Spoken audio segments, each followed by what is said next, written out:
생생하게 상생하며 YTN 라디오 생생경제. 안녕하세요. YTN 라디오 생생경제 김혜민입니다. 한 출판사 편집장과 오늘 점심 식사를 했는데요. 주춤했던 자기계발서들이 코로나19 이후 잘 팔린다고 하더라고요. 대부분 어떻게 하면 돈을 벌 수 있는지 방법이 담긴 책들이고요. IMF 이후 자기계발서는 불티나게 팔렸죠. 그러다가 2000년대 들어서 웰빙, 힐링에 관한 책들이 사랑을 받았는데요. 코로나19로 위기를 겪고 있는 사람들이 다시 어떻게 하면 돈을 벌 수 있는지에 관심을 갖게 됐습니다. 내가 여기까지 와보니 돈이 무슨 소용이 있는가. 무한한 재물의 추구는 나를 그저 탐욕스러운 늙은이로 만들어버렸다. 이 글은 이건희 회장의 마지막 편지라는 내용으로 알려졌지만 허위로 밝혀졌습니다. 세계 최고의 부자 중에 한 사람이 마지막에 이런 고백을 했으면 좋겠다는 사람들의 바람이었을까요? 그러면서도 모두 부자가 되고 싶어 하는 건 또 왜 그럴까요? 2020년 10월 27일 YTN 라디오 생생경제 지금 시작합니다.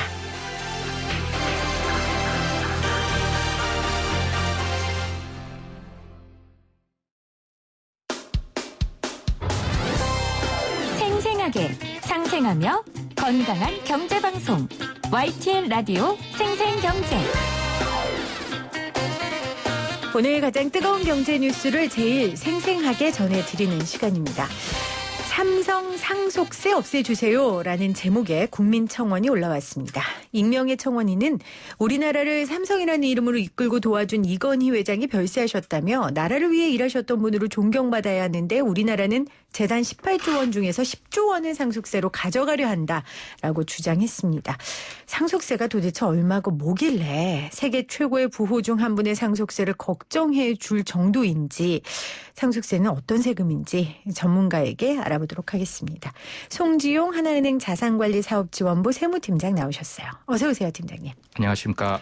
팀장님 그때 종합부동산세로 한번 모셨잖아요. 네네. 네, 그러니까 주변에 좀 돈이 많으신 분들을 상담하시니까 이 상속세 관련된 상담도 많이 받으세요? 네, 주된 상담이 상속과 증여에 관한 상담들이 많고요. 뭐 거기에 이제 양도소득세까지 해서 네.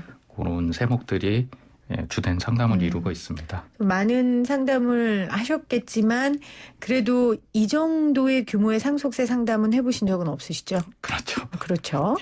자, 오늘 한번 이건희 회장의, 그러니까 이재용 부회장이 이제 물어야 할 상속세죠. 해야 돼. 그 상속세에 대한 이야기 나누면서 또 상속세 관련된 기본적인 지식들 한번 나눠보도록 하겠습니다. 혹시 청취자분들 중에 상속세 관련돼서 궁금하신 점 있으시다면 샵 0945, 우물정 0945로 문자 보내주시면 제가 송지용 팀장께 물어보도록 하겠습니다. 자, 10조 원이라고 지금 알려져 있는데 도대체 상속세는 어떻게 계산되는 겁니까? 네, 상속세의 경우 일상에서 자주 일어나는 일이 아니어서요. 다소 생소하게 느껴지는 게 사실입니다.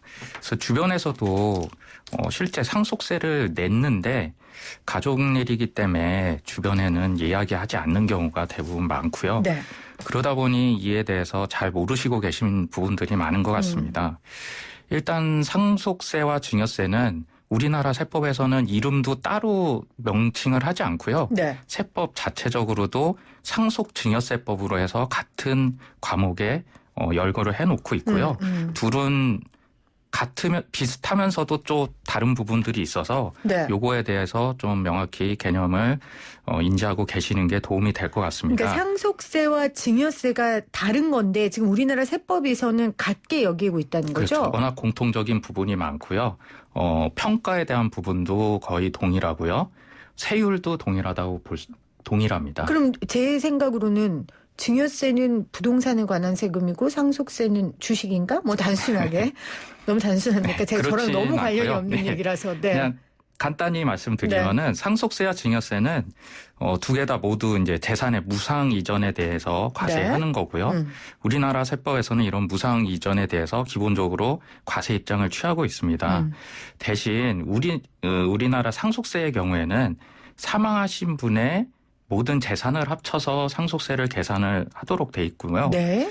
증여세는 재산을 무상으로 이전받는 해당 재산에 대해서만 증여세를 계산하도록 돼 있습니다. 아. 그러니까 상속은 제 의지대로 발생이 되는 게 아니잖아요. 하지만 증여세는 의사결정에 따라서 해당 물건을 증여를 하거나 하지 않거나 이 의사결정을 할 수 있기 때문에 해당 재산에 대해서만 별도로 증여세를 계산한다라고 이해하시는 게 좋으실 것 같습니다. 좀 예를 들어 주시면 안 될까요? 그러니까 예를 들면 저희 아버지가 저에게 1억 원을 물려줄 게 있어요. 그러면 제가 거기에 대한 상속세도 물고 증여세도 무는 거예요? 그건 아니잖아요. 이후에 좀 구체적인 내용을 알려드릴 건데요. 네. 일단 상속세는 아버님이 만약에 네. 지금 재산이 10억이 있는데 네. 그중에 1억을 먼저 돌아가시기 전에 증여를 하셨다. 그럼 1억에 대한 증여세만 먼저 내시는 거고요. 네. 그게 10년이 경과하면은 아버님이 10억에서 1억을 사전 증여를 하셨기 때문에 네. 상속 재산은 9억만 남게 되는 겁니다. 아. 그래서 상속세는 9억에 대해서만 과세를 하게 되고요. 네, 알겠습니다. 간단하게 설명해 주셨고 뒤에 이어서 더 자세하게 설명해 주시기를 바랍니다. 모든 국민이 상속세나 증여세를 내야 되는 건 아니죠. 그렇죠. 주변에 상속세를 내실 정도의 분이 계시면은 네. 친하게 지내시는 게 좋을 것 같은데요. 네. 우리나라 세법에 상속세 경우에 배우자하고 자녀가 있는 경우 배우자 공제 5억과 일괄 공제 5억을 합쳐서 최소한 10억을 공제받을 수 있습니다. 아. 그러니까 돌아가신 분이 일단 기본적으로 10억은 이상 갖고 있어야 상속세를 부담하게 된다고 이해하시면 좋을 것 같고요.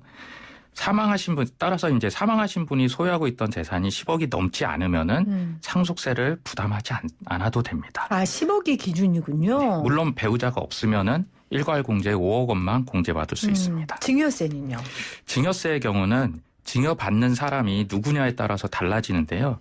증여받는 사람이 배우자이면 10년간 6억 원을 공제받을 수 있고요. 네. 성인 자녀의 경우는 5천만 원, 만 19세 미만인 자녀의 경우엔 2천만 원, 6촌 이내 혈족, 4촌 이내 인척인 경우엔 1,000만 원의 공제를 받을 수 있습니다. 우리 보통 주택 증여해 준단 말 많이 하잖아요. 네. 그러니까 만약에 집값이 10억이면 5천만 원까지만 공제가 되고 나머지에 대해서는 세금을 물어야 된다. 이런 얘기인 거죠. 그게 증여세인 거죠. 그렇죠. 그거를 어느 분한테 증여하느냐에 하느냐에 따라 따라서 다르고요. 공제 금액이 달라진다라고 보시면 됩니다. 4촌 이내의 인척, 6촌 이내의 혈족도 막 증여를 해줍니까?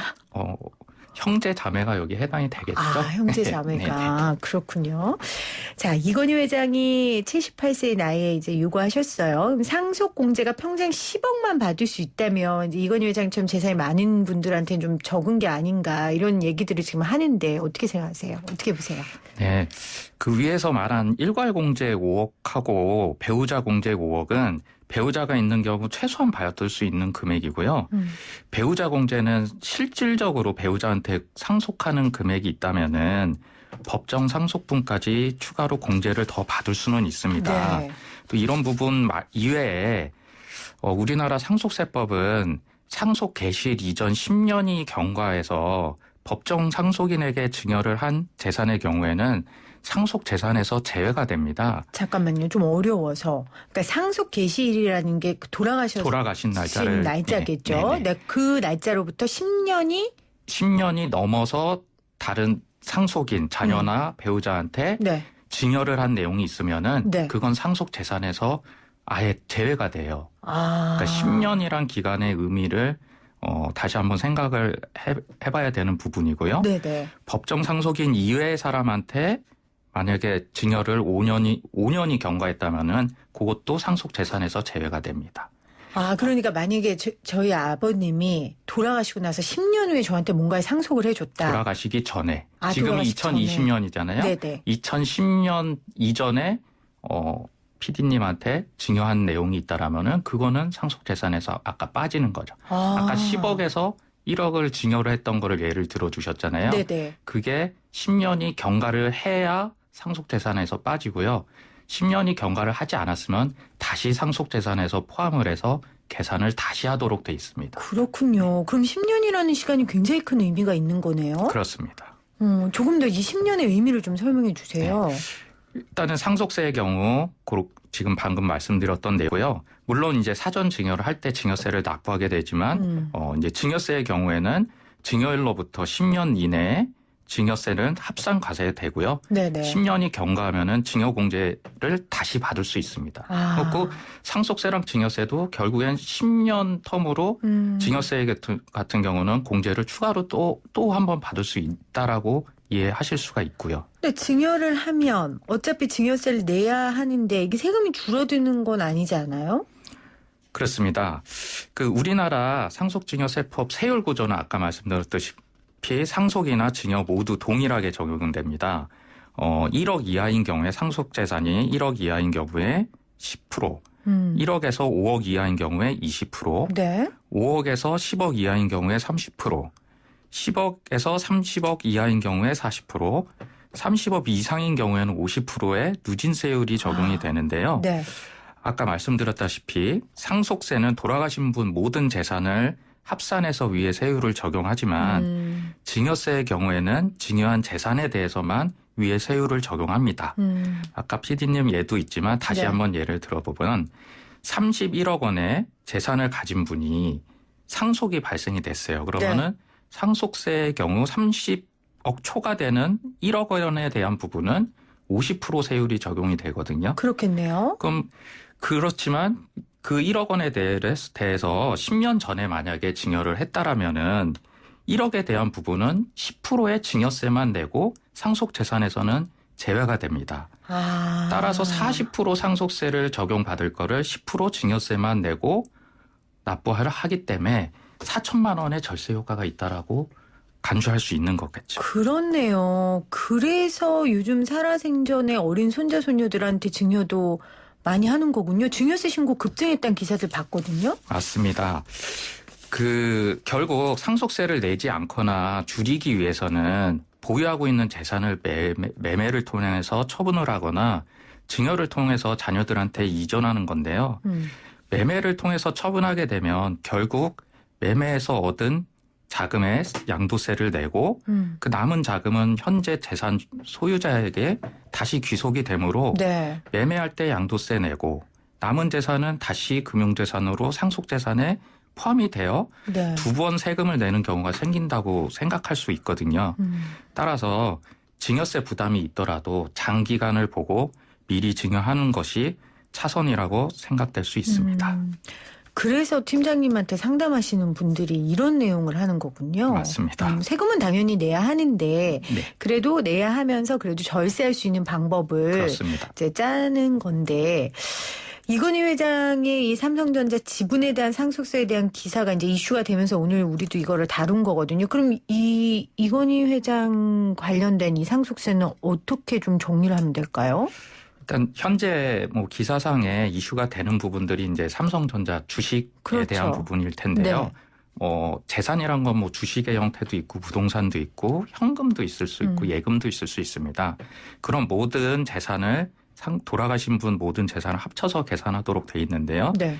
그렇다면 모든 재산을 합칠 때 어떤 가격으로 합쳐야 될지에 대해서 판단해야 될 상황이 생깁니다.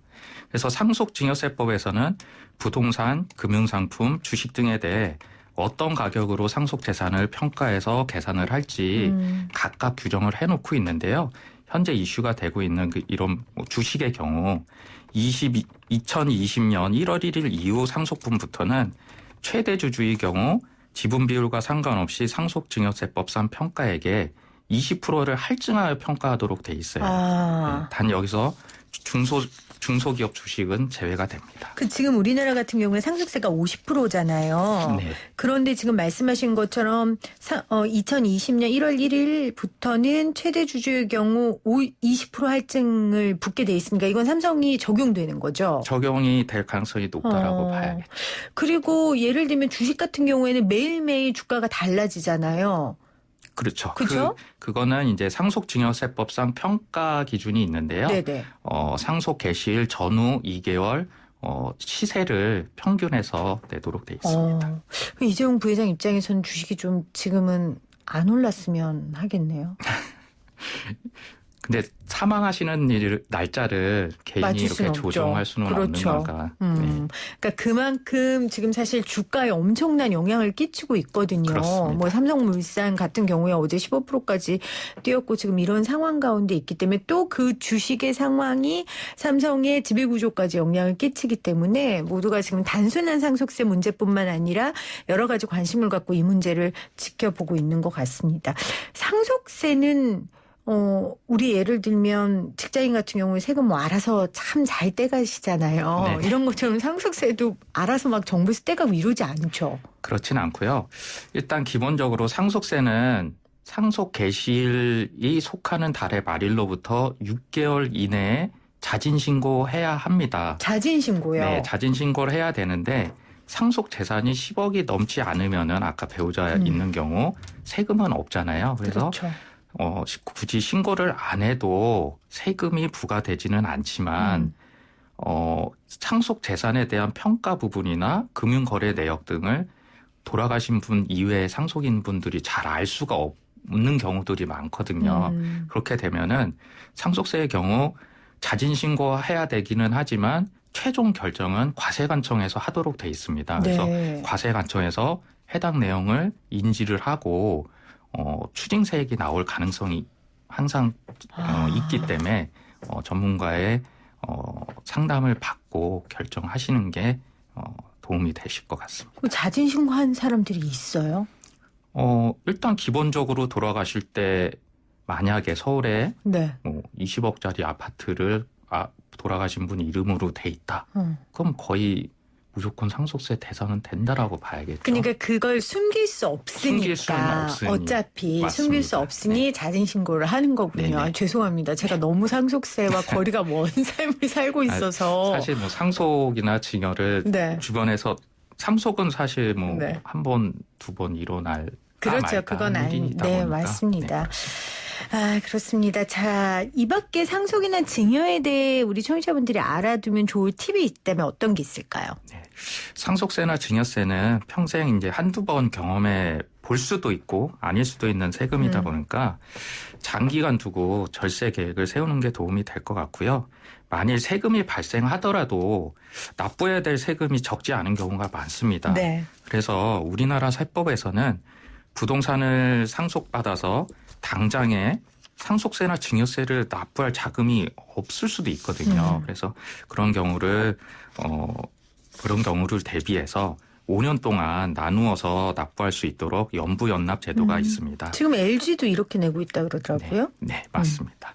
그래서 이러한 제도를 활용해서 절세 계획을 세워보는 것이 현명한 방법이라고 생각됩니다. 네, 오늘 상속세 관련된 이야기 질문들 송지용 하나은행 자산관리사업지원부의 세무팀장과 함께 나눠봤습니다. 팀장님 고맙습니다. 네, 감사합니다.